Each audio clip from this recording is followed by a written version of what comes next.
The Monocacy River, the Potomac River, the Nanticoke River, the Choptank River. These are just a few of the bodies of water across the great state of Maryland. These water bodies are the most at risk from what we do on our land and put into our groundwater, streams, rivers, and air every day. They stand to gain the most from the conservation practices we choose to implement as part of Maryland's Blueprint for Bay Restoration. Governor O'Malley and Lieutenant Governor Brown have worked hard over the past 8 years to ensure that Maryland has continued to lead the watershed-wide Bay restoration effort. In 2010, Maryland, along with the other watershed jurisdictions and the federal government, put in place a legally mandated nutrient and sediment pollution reduction plan that sets specific reduction targets for wastewater and runoff from agriculture and developed lands throughout the 6 states in the District of Columbia in the Chesapeake Bay watershed.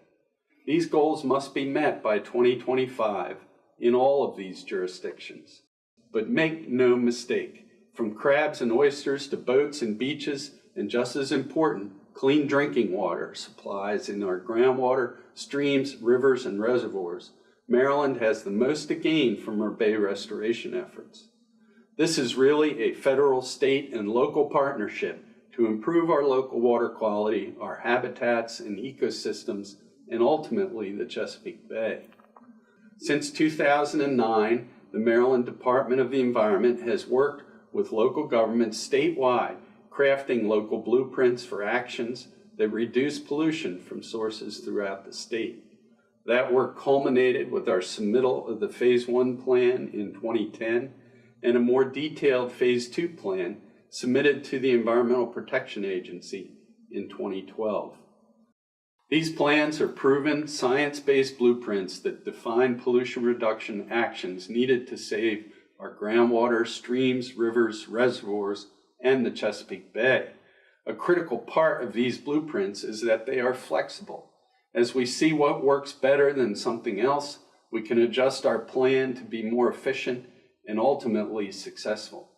We've achieved great progress during the O'Malley-Brown administration, beginning with the creation of Baystat to ensure that measurable targets are set, tracked, and finally achieved. One of the first actions Governor O'Malley took in cooperation with the other Bay watershed leaders was to establish aggressive 2-year milestones for pollution reduction in all of the Bay watershed jurisdictions and the federal government to ensure that everyone stayed on track to meet the long-term goals for the Bay.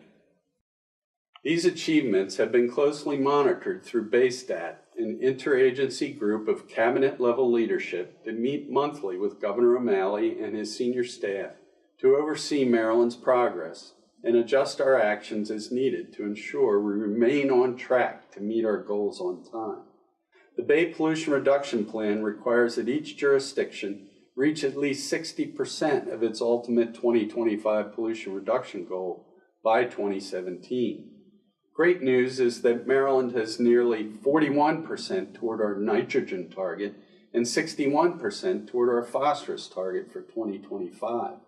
We still, however, have a long way to go, and as we address the most cost-effective solutions first, each additional pound of reduction requires more effort than the last one.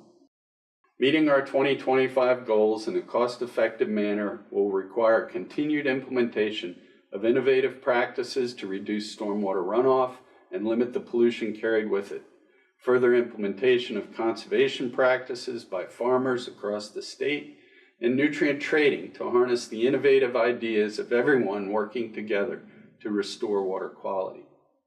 Working with local governments, we will submit another blueprint for our efforts in 2018, called the Phase 3 Watershed Implementation Plan.